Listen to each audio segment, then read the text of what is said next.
이재명 대통령 제1동포 간담회 개최 관련해 브리핑하겠습니다. 강유정 대변인입니다. 이재명 대통령은 오늘부터 3박 6일간의 일정으로 일본과 미국을 차례로 방문합니다. 현재 일본을 방문하고 있는 이재명 대통령은 오늘 오후 일본 도쿄에서 현지 동포 약 200명을 초청해 간담회를 가졌습니다.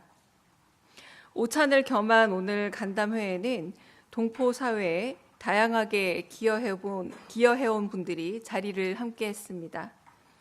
이 대통령은 격려사에서 양자 방문의 역사 중 한국 정상이 일본을 가장 먼저 방문한 것은 처음이라 그 의의를 밝히며 광복 80주년과 한일 국교 정상화 60주년을 맞아서 제1동포 여러분들이 걸어온 길은 조국의 아픔, 굴곡, 그리고 성장을 함께 해온 대한민국 현대사에서 결코 분리할 수 없는 역사라고 말씀하셨습니다.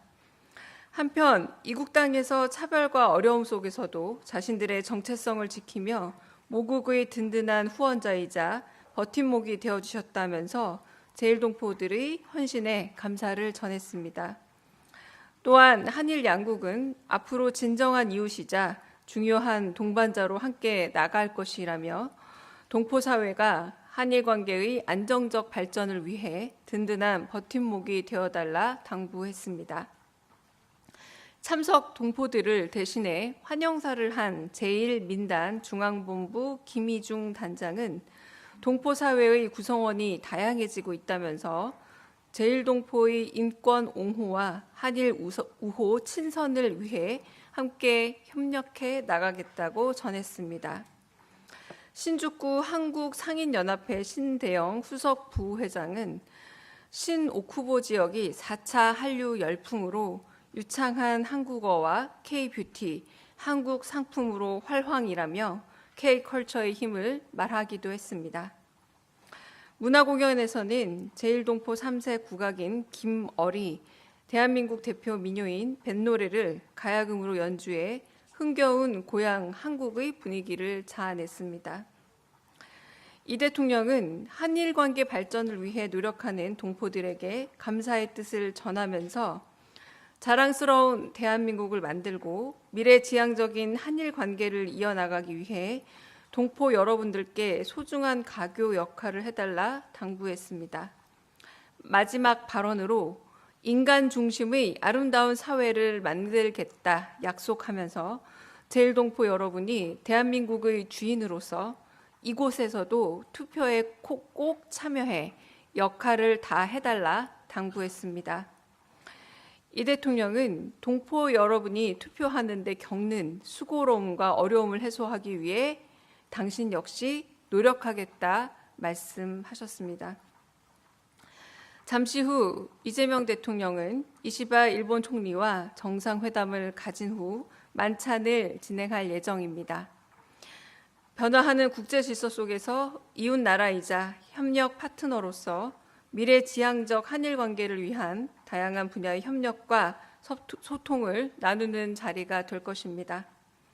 이재명 정부는 과거를 직시하되 미래로 나아간다는 대일 외교 원칙 아래 두 손을 맞잡고 더 나은 미래로 나아가는 성숙한 한일 관계를 만들어 가겠습니다. 이상입니다. 혹시 질문 있으실까요? 네. 그래서 다음 브리핑은요, 안보실장께서 직접 하실 거고 내일 아침 8시 반으로 일단 예정되어 있습니다. 그래서 정상회담과 만찬이 바로 연이어 이어지고 워낙 늦게 끝나는 일정이라 오늘 밤늦게 하지 않고 내일 아침 일찍이 하고 여러분 철수하기 전에 그 브리핑하고 나서 일본 일정을 마치지 않을까 싶습니다. 네, 혹시 질문 있으실까요? 네. 예, 저 한국일보 이성택입니다. 한일 정상회담 이슈는 아닌데요. 어제 위성락 안보실장께서 강훈식 비서실장님이 미국에 가신다 그랬는데 언제 가시고 어떤 이유로 가시는지 궁금합니다.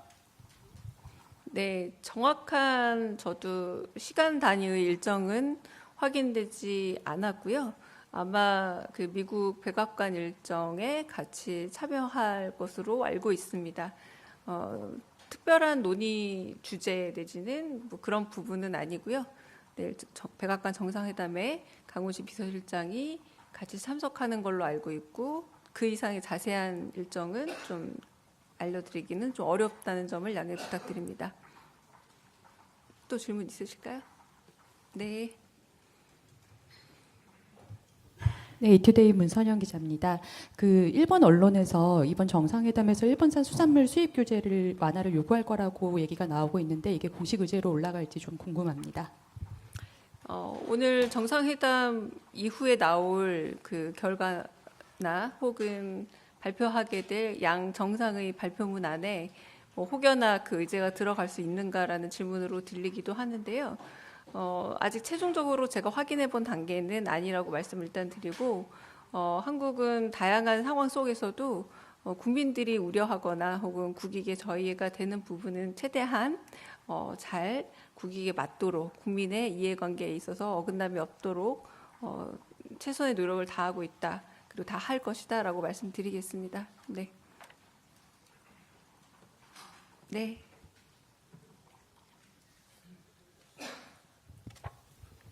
예, 서울경제 송종훈 기자입니다. 그 말씀 주신 것 중에 대통령께서 동포들의 투표의 어려움을 해소하기 위해 노력하시겠다라고 했는데 구체적으로 어떤 노력이실까 궁금하고요. 또 인간 중심의 아름다운 사회를 만들겠다고 말씀하시고 투표를 강조하셔서 어떤 맥락에서 나온 말씀인지 궁금합니다. 네, 그건 제가 거의 그대로 워딩을 옮긴 부분인데요.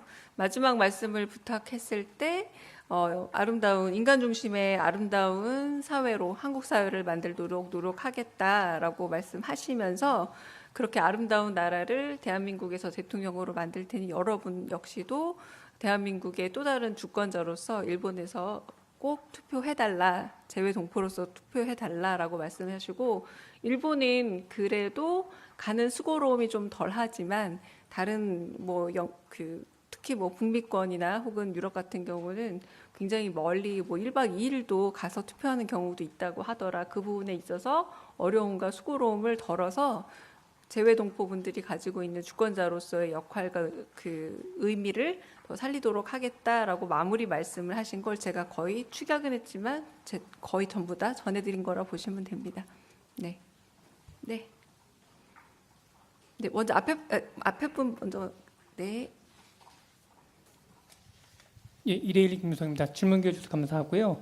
그 오늘 동포 건담회에서 모두 발언 중에 좀 주목되는 부분이 대통령께서 관동대지진 부분 언급하신 부분이 있는데 이게 좀 그러니까 한일 관계가 분명히 좀 좋아지긴 했지만 그 역사만큼 잊지 않겠다라는 의지의 표명인지 한번 좀 확인고자 좀 여쭙니다. 8.15 경축사에서 말씀하셨던 것처럼 미래로 가지만 과거는 직시한다. 정확하게 워딩을 옮기자면 과거를 직시하되 미래를 향해 간다라고 말씀을 하지 않으셨습니까? 그 부분에서 직시해야 될 과거로 짚은 게 아닌가 싶고요. 그래서 많은 동포분들이 아까 공감을 표해 주기도 했습니다. 제가 오늘 특별히 브리핑하지 않은 내용 중에는 인권 과제 문제들은 여전히 일본에도 좀 남아있는 부분이 있다라고 말씀하신 동포분들도 있어서 그 말도 귀 기울여 들으셨습니다. 네. 네, 기자뉴스 이주린 기자라고 합니다. 앞서 그 좀 연관된 질문을 하시긴 했는데 일본 수산물 규제 관련해서 후쿠시마 원전을 그동안 14차례 팩패스 문제를 방류를 했는데 한 10만 톤 가량 된 것으로 알려지고 있는데요.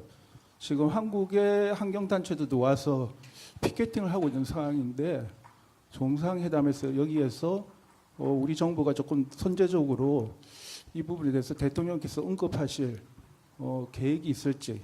예. 네, 그 부분까지는 제가 면밀히 확인하기 좀 어려울 것 같고요. 그러나 제가 여러 번 강조했었던 것처럼 지금 여러 협상 과정에서 그 교역 관계에 있어서 혹은 협상 관계에 있어서 그 양국이 상호 호혜적인 관계 안에서 좀 더 수월성이 높은 관계로 나아가고자 하는 공동의 목적은 갖고 있긴 합니다만 하지만 국익에 있어서 가장 중요하게 생각하는 부분들 혹여 국내에 있어서 국민들의 많은 오해를 불러일으키는 부분에 대해서는 되도록 그런 오해가 없도록 애쓰고 있는 것으로 저도 알고 있습니다. 그러니까 최종적으로 나올 만한 내용 안에서 좀 확인해 보시면 좋을 것 같고요. 그건 아마 잠시 후면 확인 가능하지 않을까 싶습니다. 네, 그 마지막 그 공동 발표 내지는 양 정상 발표 내용이 어떤 것인지에 대해서는 제가 아직 구체적으로 말씀드리긴 좀 어렵습니다. 네. 네, 마지막 질문일까요? 네, 질문 받겠습니다. 네. 안녕하세요. 저는 일본 언어사 마이니시무의 네. 후쿠오카라고 합니다.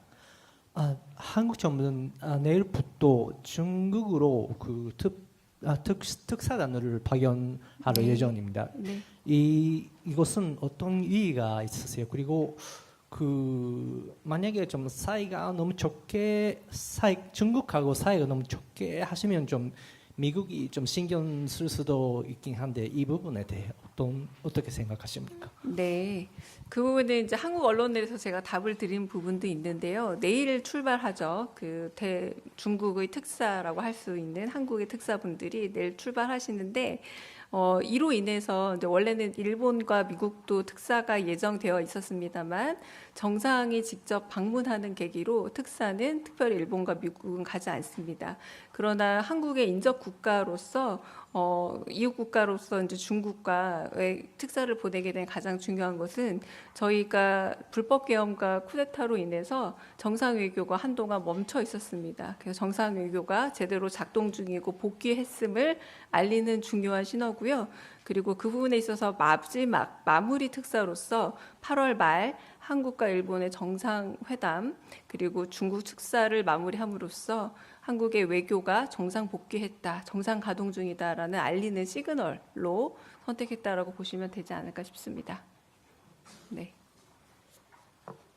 특별히 질문 없으시면 여기서 마치겠습니다. 네.